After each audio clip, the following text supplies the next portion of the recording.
A veces me quedo pensando cómo habría sido mi vida si mis papás no se hubieran divorciado cuando yo tenía 7 años. En ese entonces, yo era solo Jimena Ríos, una niña común, viviendo con mi mamá, Sara Torres, y mi papá, Marcos Ríos, en una casa cómoda que habían comprado juntos en Coyoacán. Recuerdo esos años con una claridad rara: comidas en familia, domingos en el parque y cuentos antes de dormir, a veces leídos por mi papá y a veces por mi mamá. En ese mundo chiquito yo me sentía segura. Todo se rompió cuando se separaron. Mi papá se fue de la casa, pero nos la dejó. Y aunque ya no vivía con nosotras, se aseguró de que no nos faltara nada. Pagaba la pensión que le correspondía, y con eso, mi mamá no tuvo que trabajar. La verdad es que a ella no le molestó. Se acomodó rápido a la idea de estar bien sin levantarse temprano para un empleo. Un año después, mi mamá conoció a Esteban. Al principio parecía buena persona. Llegaba con dulces cuando iba a vernos, hacía chistes, me preguntaba por la escuela y hasta intentaba caerme bien. Se casaron rápido, tan rápido que a mí me dio la sensación de que todo estaba decidido desde antes de que yo entendiera qué estaba pasando. Poco después nació mi media hermana, Cintia, y ahí fue cuando empecé a notar el cambio. Esteban empezó a mirarme distinto, como si yo estorbara. No era algo que mi mamá notara, o quizá no quería notarlo. Cuando ella no estaba, él soltaba comentarios como quien no quiere la cosa. ¿No extrañas a tu papá? Oye, ¿no te gustaría vivir con él? Yo tenía 12 años cuando escuché la conversación que me volteó la vida. Fue de noche. Yo me levanté por un vaso de agua. La luz del pasillo estaba apagada y la casa estaba en silencio, de ese silencio que te hace caminar despacio. Cuando pasé cerca de la cocina, escuché la voz de Esteban. Baja, firme. Ya me dieron el ascenso. Voy a ganar casi el doble. Ya no necesitas trabajar, ni tampoco depender de la pensión de Jimena. La voz de mi mamá respondió, también bajita. Pero esa pensión ayuda. Con eso se paga de todo. Vamos, Sara. Los dos sabemos que Jimena estaría mejor con su papá. Y además, ¿no te gustaría enfocarte en nuestra familia? En Cintia. En lo nuestro. Lo que nunca se me va a olvidar es que mi mamá no dudó. Tienes razón. Mañana. Le marco a Marcos para que se la lleve. Me quedé helada. Con una mano me tapé la boca para no soltar un sonido. El vaso de agua que iba a buscar se me olvidó como si ya no existiera. Sentí que el piso se me movía. Mi propia mamá estaba decidiendo deshacerse de mí porque, según ella, yo ya no era necesaria. O peor, porque el dinero de mi papá ya no era tan importante. A veces me pregunto si supieron que yo escuché. Nunca lo dijeron. Nunca lo admitieron. Mi mamá actuó como si me estuviera haciendo un favor cuando me lo soltó días después, con una sonrisa forzada. Te vas a ir con tu papá, Jimé. Allá vas a tener más oportunidades. Como si no fuera lo que era. Como si no me estuviera sacando de en medio. Mi papá me recibió con los brazos abiertos. No me interrogó. No me hizo sentir incómoda. Vivía en un departamento en la Narvarte, sencillo pero cálido. Me preparó un cuarto. Lo pintó del color que a mí me gustaba y me compró varios libros de las sagas que yo devoraba. La primera noche, se sentó al borde de mi cama. Me acomodó el cabello detrás de la oreja y me dijo, con una voz que todavía puedo escuchar si cierro los ojos: perdón por cómo se dieron las cosas, mi niña, pero quiero que sepas algo. Conmigo siempre vas a tener casa. Siempre. Esas palabras se volvieron mi punto de apoyo. Los años pasaron y mi mamá se fue perdiendo. Se ocupaba de su nueva familia, y si se acordaba de mí, era por compromiso. Una llamada rápida en Navidad, un mensaje seco en mi cumpleaños, una visita de vez en cuando que se sentía más como trámite que como cariño. Mi papá, en cambio, estuvo en todo: festivales de la escuela, juntas con maestros, el día que me rompieron el corazón por primera vez. Cuando lloré en la sala, él no me dijo, ya, se sentó conmigo y me dejó llorar. Luego me preparó un chocolate caliente y me habló de la vida sin sonar como discurso. Me metió a una buena escuela. Se ajustó para pagar colegiaturas, uniformes, clases extra. Nunca me hizo sentir que yo era una carga. Y cuando llegó el momento de pensar en la universidad, se sentó conmigo noche tras noche a revisar ensayos, papeles, solicitudes. Me ayudó a buscar opciones, becas, fechas, todo. Yo todavía recuerdo el día que me aceptaron en el Tecnológico de Monterrey, en el Campus Monterrey. Abrí el correo con las manos temblorosas. Me quedé viendo la pantalla sin respirar. Mi papá se acercó, leyó y se le llenaron los ojos. «Lo lograste, Jime». Me abrazó fuerte, de esos abrazos que te aprietan y te acomodan el mundo. Yo siempre supe que tú podías. Me fui a estudiar a Monterrey y en vacaciones regresaba a Ciudad de México para estar con él. La universidad fue cara y él no se quejó ni una sola vez. Cada vez que yo intentaba decirle algo, él me cortaba con calma. Tu educación es prioridad, no es gasto, es lo que te toca. Esos 4 años se fueron rápido. Me gradué con honores. Conseguí trabajo en una consultora grande en Ciudad de México, de esas que traen proyectos pesados y te traen corriendo. Renté un departamento bonito en la Roma, cerca de donde podía moverme sin perder media vida en tráfico. No quedaba tan lejos del departamento de mi papá, que para entonces ya había mejorado. Se había mudado a un lugar más amplio por la zona de la del Valle, y estaba orgulloso, aunque nunca presumía. Los domingos cenábamos juntos. Era una costumbre. A veces él cocinaba algo simple, a veces pedíamos comida, y hablábamos. Yo le contaba de mis proyectos, de clientes difíciles, de presentaciones, de lo cansado que era. Él me escuchaba como si lo mío le importara de verdad. A veces no hablábamos mucho, solo veíamos películas viejas, como cuando yo estaba en prepa. Todo estaba bien, hasta que dejó de estarlo. El diagnóstico llegó sin aviso, como un golpe seco. Cáncer de páncreas, etapa avanzada.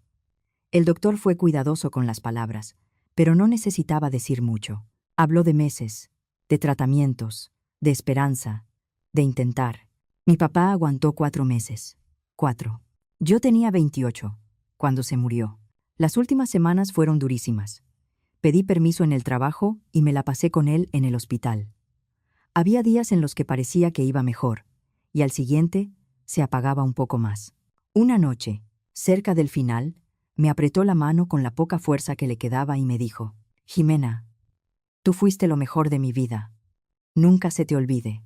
Después de que murió, yo regresaba a mi departamento de la Roma y sentía que el aire pesaba. Los días se me iban iguales. Comía por inercia. Dormía a medias. A la semana, cuando se empezó a mover lo legal, me enteré de que mi papá me había dejado todo. Su departamento y el dinero que tenía ahorrado e invertido fueron alrededor de 12 millones de pesos mexicanos, además del inmueble. Mi papá había sido disciplinado con el dinero, de esos que guardan, invierten y no andan presumiendo. Yo no podía pensar en eso. Lo único que yo quería era que mi papá estuviera vivo. Un mes después del funeral, me mudé al departamento que él me dejó. No fue por lujo, fue por sentirlo cerca, por no cargar sola el silencio en otra casa. Ese mismo mes, mi celular sonó. Casi se me cayó cuando vi el nombre. Mamá, Jimena. Su voz venía dudosa. «Me enteré de lo de tu papá. Lo siento mucho». No había sabido de ella en años. Me quedé callada un segundo. «Gracias». Alcancé a decir: «Yo sé que no es buen momento, pero…».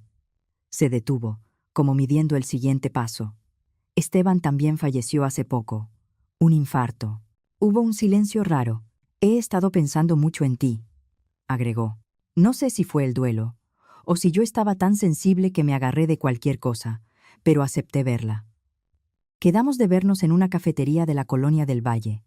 Un café se volvió otro, luego visitas. Y por primera vez en años volví a convivir con Cintia de verdad. Cuando era bebé yo apenas la había cargado un par de veces. Ahora ya era una joven. Tenía 19, saltando de entrevista en entrevista, sin dirección clara. Mi mamá trabajaba de cajera en un Soriana, nada que ver con la vida cómoda que tuvo cuando yo era niña. Empecé a visitarlas varias veces al mes. Les contaba de mi trabajo, de mis viajes por proyectos, de escapadas a Querétaro o Valle de Bravo. Alguna vez sí viajé a Europa por trabajo y un par de vacaciones, no lo voy a negar. Y empecé a llevarles cosas, perfumes, ropa, detalles, cosas que a mí ya no me costaban como antes, pero que para ellas eran un lujo. Se volvió costumbre. Yo sentía que si llegaba con las manos vacías, estaba siendo mala. Como si me tocara compensar algo. Antes de cada visita pasaba por un centro comercial, o me metía a Liverpool, o compraba algo en línea para recogerlo en tienda. Cynthia se emocionaba mucho con la ropa. «¿Neta, Jimé? ¿Esto es de allá?», decía cuando le llevaba algo bonito. Sus ojos se le iban con las bolsas, con las etiquetas. «Está precioso».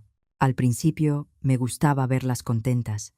Y si soy honesta, creo que una parte de mí estaba intentando comprar el cariño que nunca tuve de mi mamá. Un día decidí preguntarles directo qué querían de verdad, para no estar adivinando. «Es que no quiero llevarles cosas al azar», les dije. «Díganme qué les hace falta». Mi mamá bajó la mirada, como si le diera pena. «Ay, no, mi vida. ¿Cómo crees?», dijo. «Pues, si acaso unas toallas nuevas. Las de la casa ya están bien viejas. Unas de Walmart, lo que sea». Cynthia también se hizo la tímida. Yo, no sé. Quizá maquillaje, pero del súper, nada caro. Yo respiré tranquila. Me pareció razonable. Pero algo cambió a partir de ahí. Los pedidos empezaron a crecer y además empezaron a llegar con más frecuencia.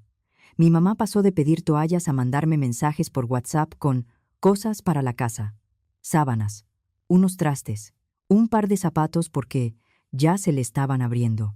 Luego se soltó con un perfume, bueno, porque el barato no le dura. Y de repente llegó el primer pedido grande. «Oye, vi una bolsa Gucci que está divina. Si vuelves a viajar, ¿me la podrías traer?». Luego ya no era solo lujo. «Hola, Jime. Si vas a salir, ¿nos compras despensa?». Ya no surge. Y después, como si ya fuera normal, «Cynthia necesita ropa de invierno.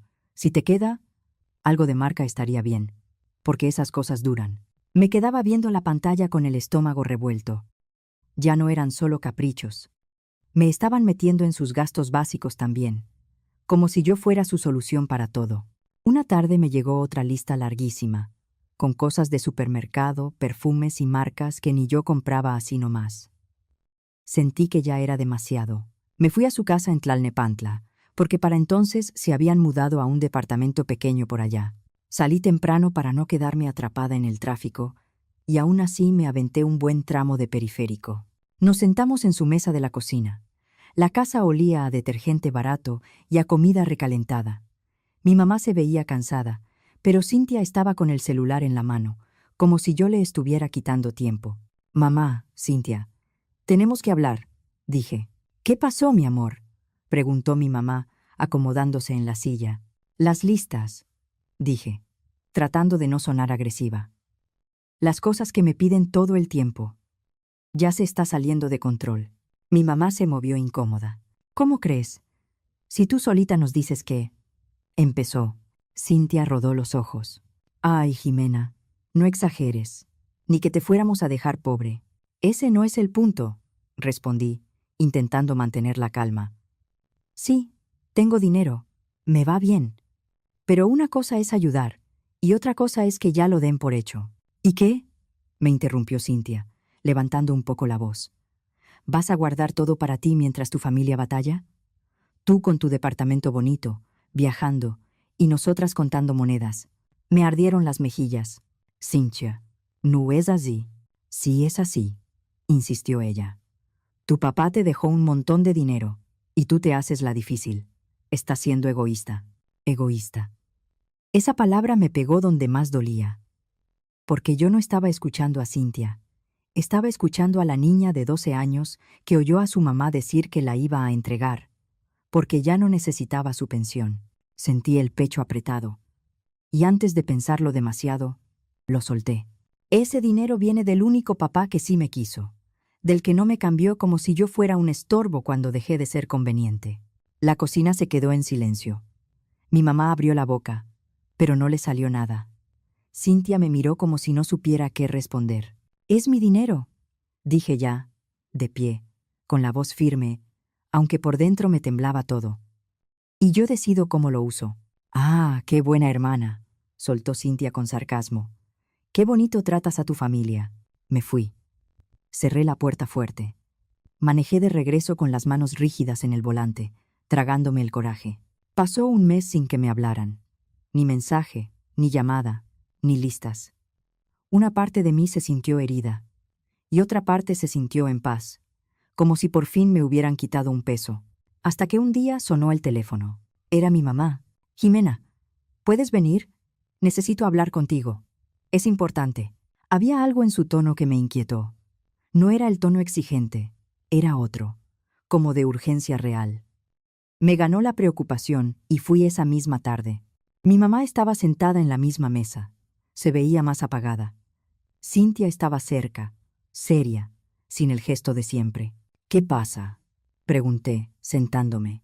Mi mamá tomó mi mano. Fui al doctor, Jimena. Es mi rodilla. Me dijeron que necesito cirugía ya. Reemplazo total. Sentí que se me heló el estómago. ¿Qué tan grave es? Mucho, dijo ella, y la voz se le quebró. Si no me la hago pronto, puedo quedarme mal. El doctor dice que podría terminar sin poder caminar bien. ¿Y si no puedo trabajar? Me vino la imagen del hospital, de las máquinas, de mi papá apagándose. Me entró un miedo que no era solo por ella. Era por mi recuerdo. Mi mamá respiró hondo. El mejor especialista para esto está en Monterrey. Me dieron lugar, pero... Miró a Cintia como pidiendo respaldo. Todo va a salir carísimo. Cirugía, hospital, rehabilitación. Es un paquete completo. Cuesta 1.400.000 pesos. Yo tragué saliva. ¿1.400.000? Sí, dijo rápido. Yo sé que es muchísimo. Pero Cintia va a ir conmigo para ayudarme. La recuperación es como un mes. Yo no tengo cómo pagarlo, Jimena. Y si no damos el anticipo, ni siquiera me programan. Me quedé callada. Mi cabeza estaba llena de pasillos blancos y el sonido de monitores. No quería volver a sentir la culpa de no haber podido hacer algo por alguien enfermo. Y en ese momento, aunque me doliera, seguía siendo mi mamá.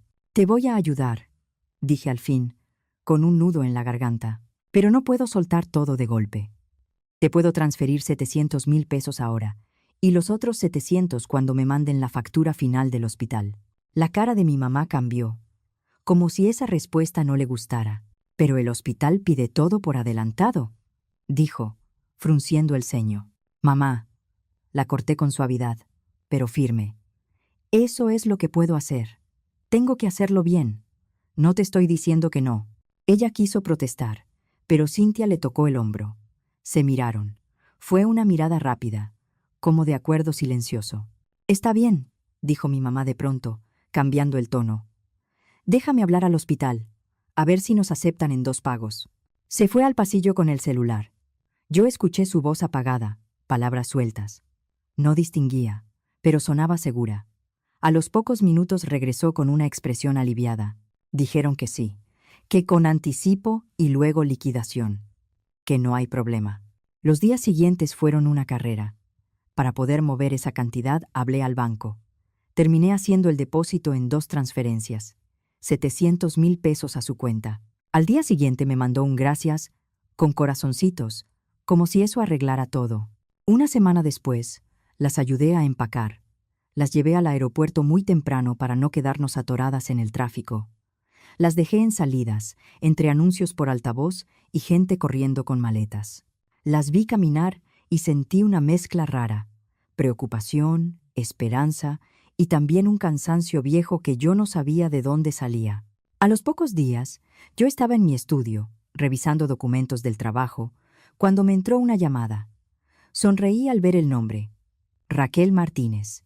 Raquel había sido mi mejor amiga desde primaria. Nos conocíamos desde los 6 años. Cuando me fui a vivir con mi papá, nos distanciamos, pero seguíamos en redes.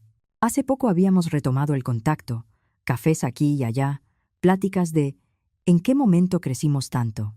¿Qué onda, Raquel? Contesté. Su voz sonaba rara. Jime, te tengo que preguntar algo bien extraño, dijo. ¿Tú sabías que tu mamá y tu hermana están en Europa?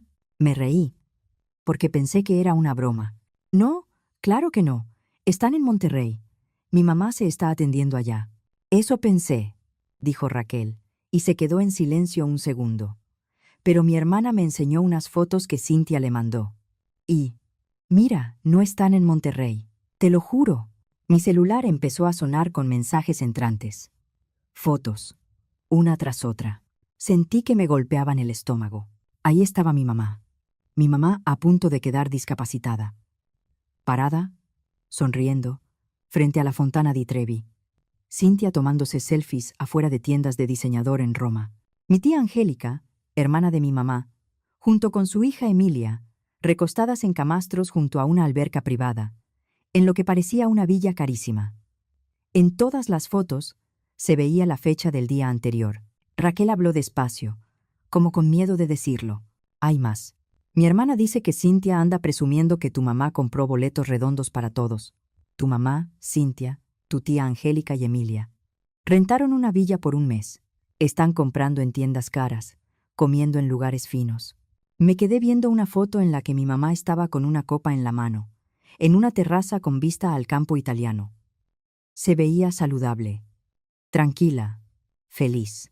El dinero que le di para cirugía y rehabilitación se lo estaban gastando en vacaciones. Esa noche no dormí.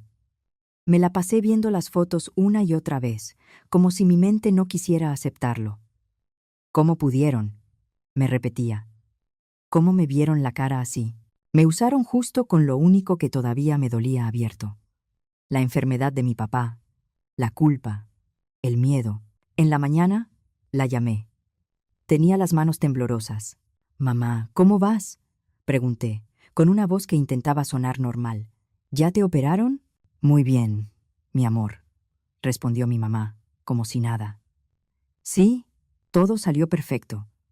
El doctor dijo que quedó de maravilla. Ya estoy empezando rehabilitación». Me agarré del borde del escritorio. Sentí náuseas. La facilidad con la que mentía me dio escalofríos.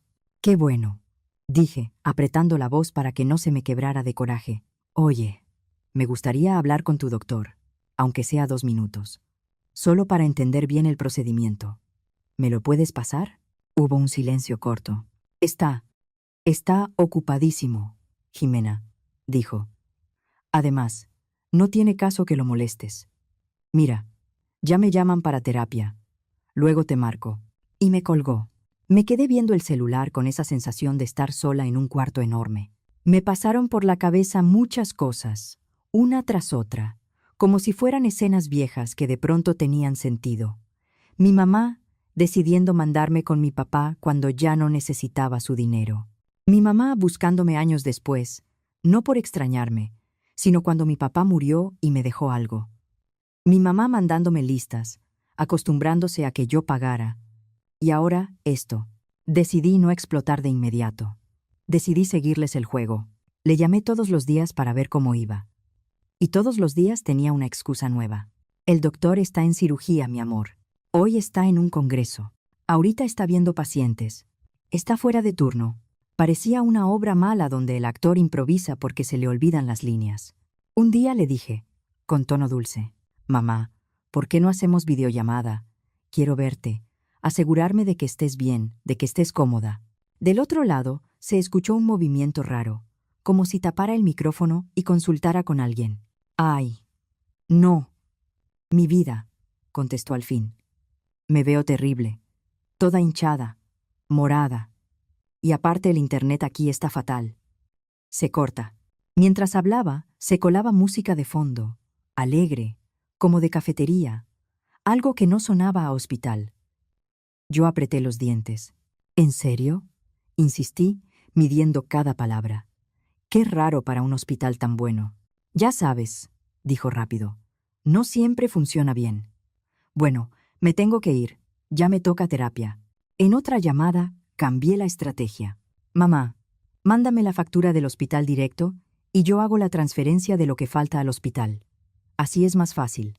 «No», respondió demasiado rápido, demasiado fuerte. Luego bajó el tono, como corrigiéndose. «No, no hace falta. Mejor deposítamelo a mí y yo arreglo todo aquí. Ya me conocen». Ahí supe que no era duda. Era certeza. Dejé de llamarle. Las dejé con el silencio, para que sintieran tantito el vacío que yo llevaba años tragándome. Una semana después mi mamá me llamó, y yo vi la pantalla sonar sin contestar. La imaginé caminando de un lado a otro, sudando, calculando. Al rato llegó un mensaje. «Jimena, el hospital está pidiendo el pago ya. Dicen que si no, lo mandan a cobranza y puede afectar. Por favor, necesitamos el dinero hoy. Me tomé mi tiempo. Varias horas. Luego escribí. Claro, solo reenvíame la factura del hospital y lo pago en ese momento. No respondió. Se fueron 3 días sin una sola palabra. Yo sabía que estaban improvisando, hasta que llegó un correo a mi bandeja de entrada. Asunto. Urgente. Factura hospital. Venía un archivo adjunto. Lo abrí y casi me río, pero no de diversión, sino de incredulidad. No hicieron ni el intento de que se viera real. El encabezado estaba borroso, como copiado 1000 veces. La fecha era de meses atrás. El hospital decía estar en Monterrey, pero la dirección era de otra ciudad. Y lo más obvio, en la sección de pago venía la cuenta personal de mi mamá, a nombre de Sara Torres, como si un hospital serio te pidiera depositar a una cuenta particular. Me quedé viendo la pantalla con una mezcla rara. Primero una risa amarga y luego una tristeza honda, como si algo dentro de mí se rompiera por última vez. Ese mismo día, yo había sacado dinero en efectivo. Por otra cosa, tenía un paquete de billetes de 500 pesos. Los acomodé sobre el escritorio, en forma de abanico, les tomé una foto y la adjunté en respuesta al correo. Ya vi la factura. Ahorita te mando el dinero. Me quedé con el dedo sobre enviar un segundo. Y lo mandé. No pasó ni una hora cuando sonó el teléfono. Mi mamá. Contesté con una calma que me sorprendió a mí misma. ¿Bueno, Jimena? Su voz venía aguda, desesperada. ¿Qué pasó? ¿Dónde está el resto? Nosotras aquí esperando y... Ya, mamá, la corté. Mi voz salió fría. Ya basta. Se quedó callada. Yo sé perfectamente dónde estás. Seguí. Y no estás en ningún hospital. ¿De qué estás hablando? Intentó. Estás en Italia, dije despacio. En una villa, de compras, comiendo en restaurantes caros, con Cintia, con mi tía Angélica y con Emilia. Hubo un silencio largo. Yo podía imaginar su mente buscando una salida. ¿Cómo? ¿Cómo sabes eso? Alcanzó a decir. Cintia mandó fotos, respondí. Las estuvo mandando a medio mundo. Y me llegaron. Las vi todas. Otra pausa. ¿De verdad pensaste que no me iba a enterar? Su voz cambió. Se le cayó la máscara de «Ay, mi amor». Entró el coraje defensivo. Bueno, sí, dijo. Estamos en Italia. ¿Y qué? Yo sabía que nunca nos darías dinero para viajar. Pero tú viajas todo el tiempo. Tú sí puedes. Nosotras no. Yo apreté los dientes. Sentí que me temblaban los brazos. ¿Sabes que no es justo? Le dije. Y la voz ya me salía quebrada por dentro. No es justo tener 12 años y escuchar a tu mamá decir que te va a mandar con tu papá porque ya no necesita su dinero. No es justo que esa misma mamá aparezca años después. No porque me extrañe, sino porque mi papá murió y me dejó algo. No es justo que me uses, que me pidas, que me exijas, y ahora que me inventes una cirugía para sacarme dinero. Eso lo hablamos después. Respondió rápido, como si quisiera apagarlo. Ahorita tenemos un problema serio. Ya nos gastamos todo y todavía quedamos debiendo. Cambiamos los vuelos, pagamos penalizaciones y el dueño de la villa ya se está poniendo pesado. Necesitamos salir de aquí.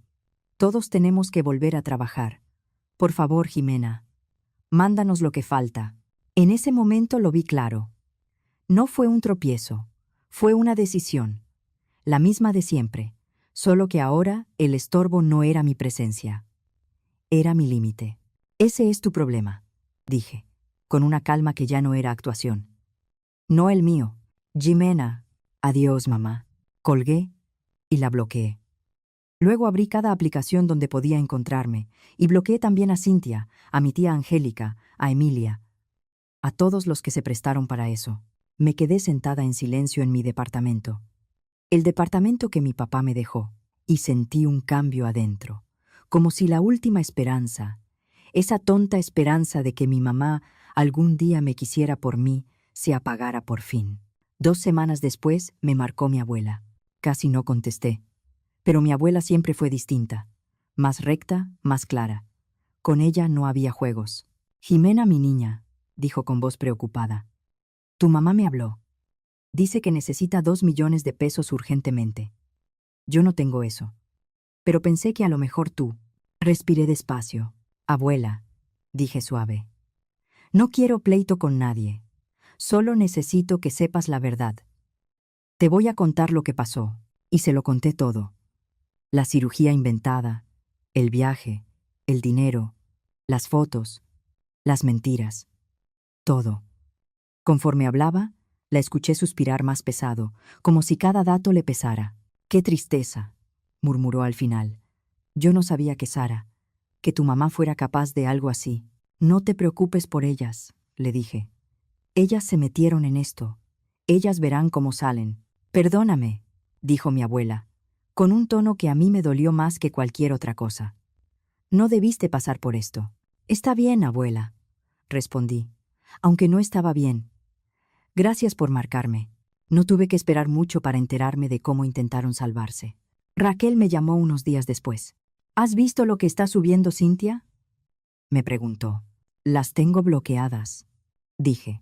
Raquel soltó un suspiro, pues está haciendo una colecta en redes. Dice que su hermana rica las abandonó en Italia, que tú eres una persona sin corazón, que las dejaste varadas. Sentí el coraje subir, pero esta vez venía con otra cosa, una especie de cansancio que se parecía a la claridad. «¿Y les está funcionando?», pregunté. «Más o menos», contestó Raquel. «Pero escucha esto.